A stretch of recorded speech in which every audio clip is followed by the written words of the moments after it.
I'd like to walk you through what I think is going to be one of the most valuable exercises you'll ever do in your business. It's something that if you haven't already done, you should make it your priority number one.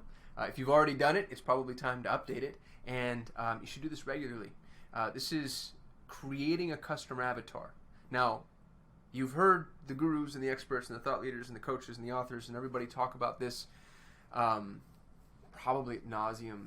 You're sick of it, and there's a reason for that. There's a reason. Anytime you hear this level of repetition, just get used to training yourself to perk up, because it becomes just a sign that this is critically important. Now, we give a lot of academic lip service to this, but we don't spend as much time as this deserves inside of our businesses, and there's a reason for that. It's one of those, if you're familiar with Stephen Covey's 4 quadrants, this is a quadrant 2 activity.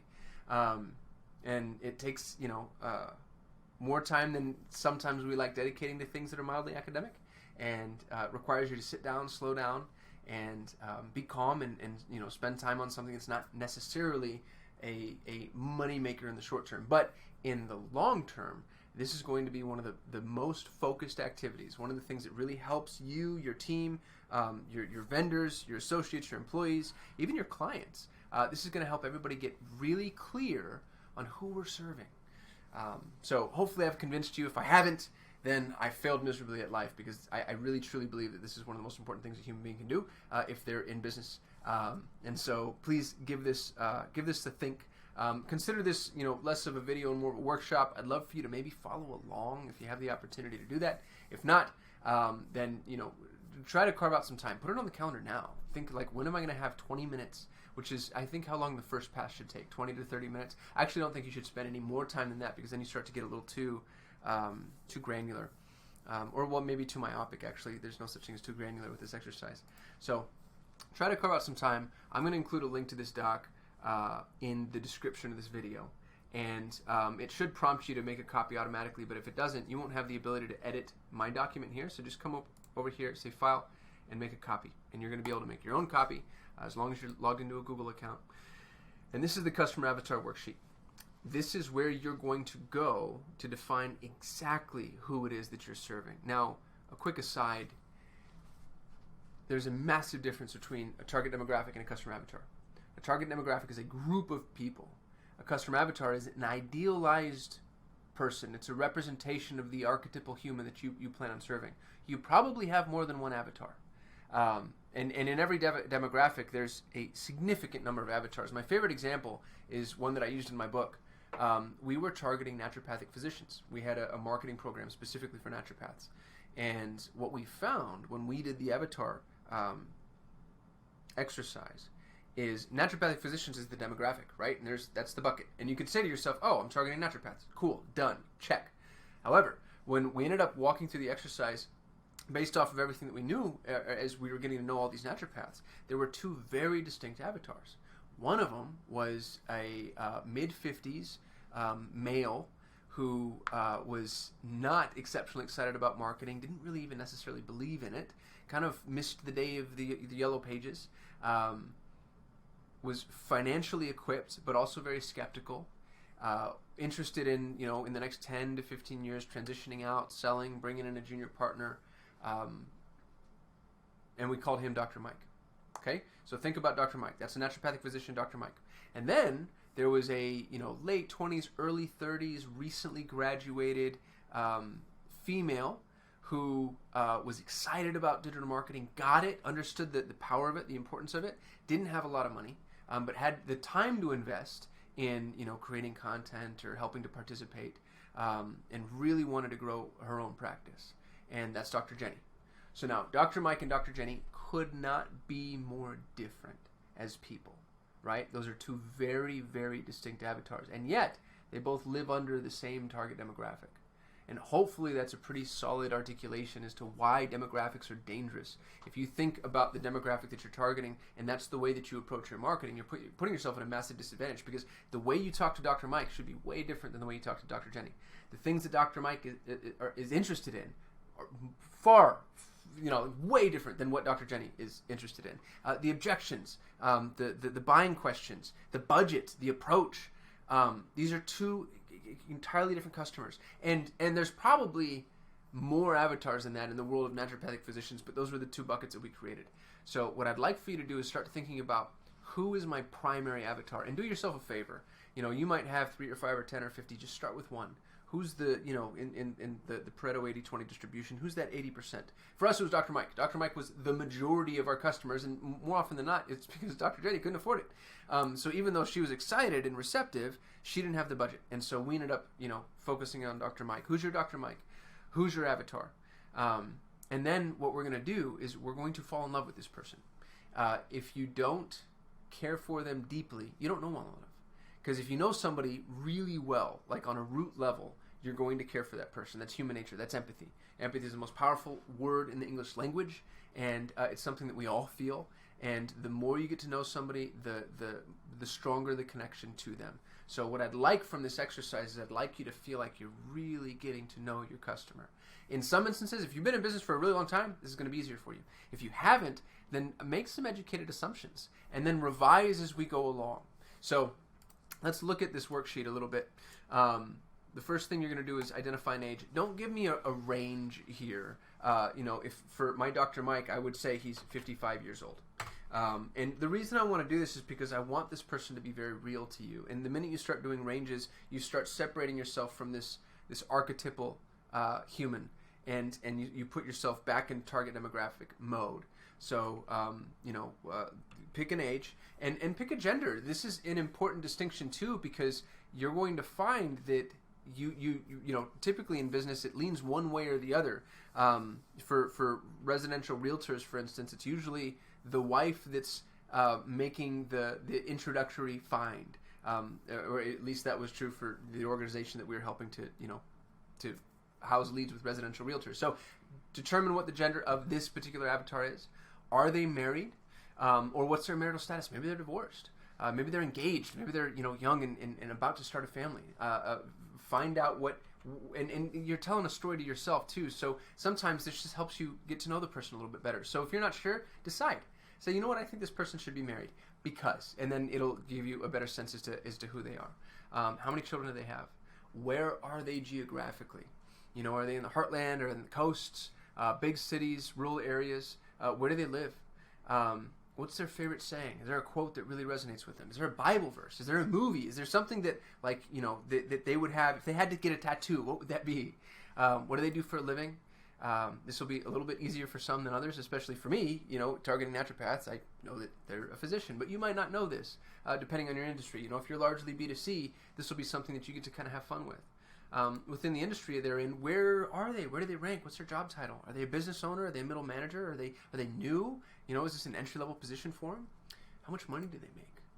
What's their level of education? And be playful here too. It doesn't necessarily have to be some college. Like maybe they didn't go to college, but they do a lot of continuing education or self-education.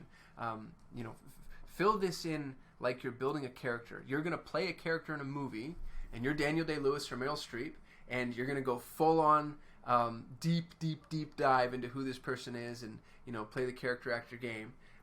You're going method, and so you need to know this person well enough to play them. Once you have kind of the pedigree information, we're going to scroll down here a little bit. You've seen different worksheets just like this one. Digital Marketer has a great one that's really worth looking at. I changed a lot of what I've seen historically. I like this better. This is mine, but feel free to play with it too. These categories might not resonate with you for whatever reason. That's fine. It's just over time, this is kind of where I've landed. The very first thing you want to define is what is it that they want. Now, what do they want generally speaking in life? So like Dr. Mike wanted to exit someday. He wanted to sell his practice, bring in a junior partner, find a way to be hands off and go live by the beach. So what do they want in life, and also what do they want from you or from your service or from your industry? What are the things that they're interested in? For Dr. Mike, he wanted it to be easy. He didn't want to have to deal with a bunch of techno jumbo, that he didn't understand. He didn't want to draw heavily on his time because he was so busy. He wanted to work with somebody that he trusts. So what is it that they want, both generally speaking, in the world, and then also as it relates to your business? What do they need? This is such an important distinction because wants and needs are so disparate in so many instances. I want to be able to lose weight without exercising. I probably really need to exercise. right? So think about the things that they need, and oftentimes they can be contrary to each other. Dr. Mike doesn't want to spend a lot of time on his marketing. He probably needs to spend some time up front in order to do some marketing on the front end. So what are the things that this person really needs to do, even the things that they don't know they need? What are the things what are the things that would make the tangible impacts that would lead them to their wants? Because if you fulfill the needs, you can lead to the wants. And I've said often that if you give them what they want, then they will. No, if you give them what they need, then they will buy what they want. So give them what they need. Hey, here's the thing, and then turn it around and say, and if you want it to be faster, easier, more effective or whatever, then here's the price. So define the wants, define the needs. What are their values? This isn't always as straightforward as it seems. It's easy to rattle off like, honesty, fairness, respect, truth, justice. But what are their core values? My core values are truth, responsibility, and love, in that order. And it's what I teach my children. It's what's on my website. And now that you know that, it makes it a little bit easier for you to communicate with me. What are their core values? What are the things that they teach their kids? What are the things that are most important to them? This is really helpful when you're doing things like writing ad copy or building a landing page or scheduling your first meeting or calling somebody for the very first time. What are their values? What's their pain? What's happened before that's hurt them? What are the things that they're afraid of? What are the things that worry them right now? What keeps them up at night? What are the problems that they have in life or in business? Really dive deep here, by the way. I won't spend as much time on it as maybe some of the others because it's so obvious, but this could be one of the most important categories that you complete. When you're done with these, let's skip over to objections. Why won't they buy? What are the things that they're going to tell you like, I would, but, or I can't because? Dr. Mike, for him, it's like, this is all confusing. I don't understand any of it. What are the objections? What are the barriers they're going to put in your way when it comes to serving them? And on the other side of that, what's the transformation? How is their life going to be different now that you've had the opportunity to serve them? And you'll notice that these are bundled by intention. The transformation should, in many instances, help you overcome the objection. What's the before and the after? This is where they are. This is where they want to be. Draw that picture for yourself. And again, really dive deep here because this is what marketing is helping people understand the transformation that will take place when they avail your product or service. Over here on the left-hand side, this requires, I think, quite a bit of time and is really helpful for you when you're doing, if you're running Facebook ads or YouTube ads or interest-based segmentation or infinity audiences or in-market audiences. Get a really good sense as to where their attention is. Gary Vaynerchuk has said that all he does for a living is day trade attention. And when I heard that, I was like, oh my God, that's what I do for a living. That's all paid traffic is. So if you're day trading attention, you need to first know where your customer's attention is so you know where to go to trade. What books are they reading? What magazines do they subscribe to? What blogs and websites do they visit? What conferences do they go to? What gurus do they pay attention to? Influencers, thought leaders, what groups are they a part of? Are they on the Parent Teacher Association? What continuing education do they take?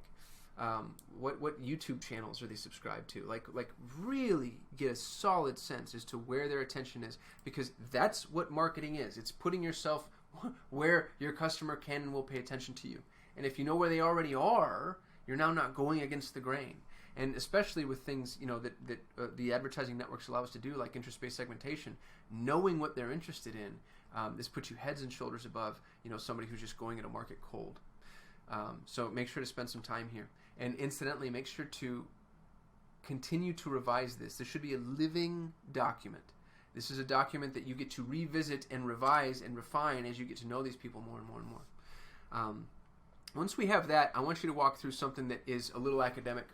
I want you to go online and find a picture of this person. And you can choose an actor. It could be somebody famous. You can go to a stock photo library. You can just go to images and, you might say, let's do it now. I'm going to say older gentleman doctor. That was weird. But here we go. So I'm looking for my Dr. Mike. And he's kind but a little crotchety. That's definitely not him. He's very competent. He really loves the people that he works with. He doesn't trust vendors, though, so he's probably going to give you a hard time. Wicked smart guy. Whoa, bam, there we go. I don't know who this is, but I love him. And look at him. Like, you look at him and it's like, yeah, here's a guy he's sharp, he's shrewd, He can give as good as he gets. He's going to probably throw some barbs my way, but at the end of the day, he's a good dude and he cares about his patients and he wants them to be successful. There's my Dr. Mike. So now I'm going to go to here and replace that with my Dr. Mike. And bam. So now I've got Dr. Mike. And what's interesting is now that you've seen him, doesn't it humanize him so much more? And anytime you're writing an email, creating ad copy, building a landing page, about to make a phone call, pull up your avatar and look straight at the person that it is that you intend to market to. Because this is going to put you in a position, to put you in a frame of mind that automatically centers you. You know, it's like, you'll see this often with athletes. They go through the same routines. If you ever watch a really good basketball player at the free throw line, for example, or, you know, a batter stepping up to bat, they go through a system of routines, and they're doing that because they're putting their body into a state. You can do the exact same thing here. You can put yourself in a position where you're reminding yourself of all of the subconscious neuroassociations and data that you've built and compiled without necessarily having to review everything. You know, there's a sense memory accessible to you here. So don't neglect this. And I mean, if you're in sales, by the way, this picture should be on the wall. You know, if you're a content writer speaking specifically to, you know, an avatar, again, it should be right on the wall. You should know who this person is. And pick a picture, by the way, of somebody that you like. Like I said, should be somebody that you could fall in love with. And, you know, here's a guy, and I don't know who this is. This is getting a little creepy. But, you know, I mean, if you spend some time looking at him, it's like, yeah, I could really care about this person. I feel like I could decide to build a story around this avatar where this is a person that really cares about his patients and who I want to help. So let me back out of that before I forget to delete it. But add a picture here. And then, and this is where it takes a little bit more time, but start adding details. We're going to name him. So I've named him Dr. Mike. And you can name your avatar whatever you want. But then as you go through, you know, you might find out like, oh, Dr. Mike rides a motorcycle on the weekends. Dr. Mike is a football fan. Dr. Mike, and each one of these little details never has to come into play with your marketing. It doesn't even necessarily have to be true. But as you're working with this avatar and as you get to know this person better, you're going to build these little details that just, they help you connect with them more. They help you fall deeper in love with them. And they help you, again, build that sense memory of a person that's real. And that's what's important here. The exercise is, you know, I know this is a little woo for some people, but these are the things that are going to connect you to this person. And you're not going to get them all right out of the gate, but you as you go traverse throughout life, like, just keep this tab up somewhere. And when you think of a new detail, just jump in there and be like, oh, you know what? Really enjoyed Hamilton the musical, or whatever. And I think you're going to find that this empowers you from a creative perspective more than anything, because now when you go to create something for this person, you know exactly who they are. So hope that's been helpful. What we're going to do now is the homework is for you. I'd like you to answer 3 questions. The very first one is, why do you love this person? Or you might rephrase that, what do you love about them? Or you might not like the word love, like, why do you care about this person? But define the things about this person that resonate with you. If you don't love somebody, you don't deserve to serve them or to earn their business. That's a prerequisite, I think, for all of us, even if you don't necessarily contextualize it using that language. So spend some time explaining to yourself, like, what is it about this person that I really connect with? I love how passionate Dr. Mike is about his patients. I love the fact that he'll actually spend extra time with people and he's not worried about the hourly. I really love that he's willing to trust proven experts. I love how long he's been doing the job that he's been doing, given how difficult it is. I love how committed he is to continuing education. You know, I mean, what are the things that you really love about this person? When you've answered that, then the next question answers, why do you deserve to serve this person? It's not enough that you're in business. Why do I deserve to serve Dr. Mike? Like, what are the things, how have I earned that right? You know, I've been working with naturopathic physicians for over a decade. I know the gentleman that started the naturopathic school in Tempe. I've built out naturopathic campaigns and made things successful that other people weren't able to make successful. I understand the industry really well. I've been able to build out campaigns for things like prolotherapy, platelet therapy, stem cell therapy that are actually banned by Google, but we found ways to, identify pockets of phrases that allow for a pivot, et cetera, et cetera. Like, why do you deserve to serve this person? What are the things about you that put you on par with them? What are what are your hood stripes? What are your badges and gold stars and pedigree? When you've answered that, the very last one I'm going to ask you to answer is, why must you serve this person? Why is this a calling? And what I like here, ask yourself, or start the sentence off with, if I don't. So if I don't, then there are patients that need Dr. Mike that'll never find him. There are patients that are going to be taken advantage by somebody else who's just trying to sell something, and Dr. Mike would actually help. If I don't, Dr. Mike's business suffers, and the people that work for him suffers. Or he ends up with a marketer who doesn't really know what they're doing and takes advantage of him. I have to serve this person because I feel very strongly that if I do, I'll help make the community a healthier place. I'll help people that he's going to serve, he or she. Why is this an imperative? Why is this necessary? And if you don't come up with a big enough why, by the way, you're not doing this right. You shouldn't be doing whatever it is you're doing. That's maybe a really good sign that you're in the wrong business or you haven't connected with it strongly enough. So these 3 questions, again, spend some time on it. And then the very last thing, just a mild exercise, kind of tangential, but I've got some questions here that you can ask. And this, I'd encourage you to do a little bit in the way of free flow writing if you're familiar with the practice. Just let your fingers move on the keys and see what comes out. Don't think too much about it. But, ask yourself, like, who are they really? Like, who is this person actually? Who do they engage with most? Who do they love most? Who do they look up to? Who do they dislike? I've got a lot of them. I've got, 30 or so. What have they always wanted? If they could live anywhere, if they had more freedom, if they had more money. So, walk through, because I think this process is going to be really powerful for you. And I hope this is helpful and impactful. This isn't something that we do for our clients, because my opinion, to be honest with you, is this is something that should have already been done before you start running traffic. But it is something that I think would really benefit you, regardless of whether or not you're running paid traffic. If you're in business, you should be doing this. And again, I think you should be revisiting it regularly. And one note that I'll make before I sign off here is, when you've created your first avatar, just come over here and say copy, and create your second avatar, because chances are you have more than one. You don't need 50. Like 1 or 2 or 3 is enough. Past that, there might be some that you could group. I know, so you get as specific as possible, but you don't want to spend your whole business day creating avatars. So I hope this is helpful. Let me know. I'm interested if this type of content resonates. Like, we've been doing a lot of like tips and tricks and tactical stuff. So I went 50,000 feet here, and if that's okay, great. Let me know if you want that or more of that. And if you're just like, hey, dude, like, shut up with the Tony Robbins stuff. Let's get back to making money in ads dashboards. I'm happy to do that too. I'd love some guidance. And that's all I got. Like, comment, subscribe, all the stuff. Thanks for watching. I'll see you tomorrow.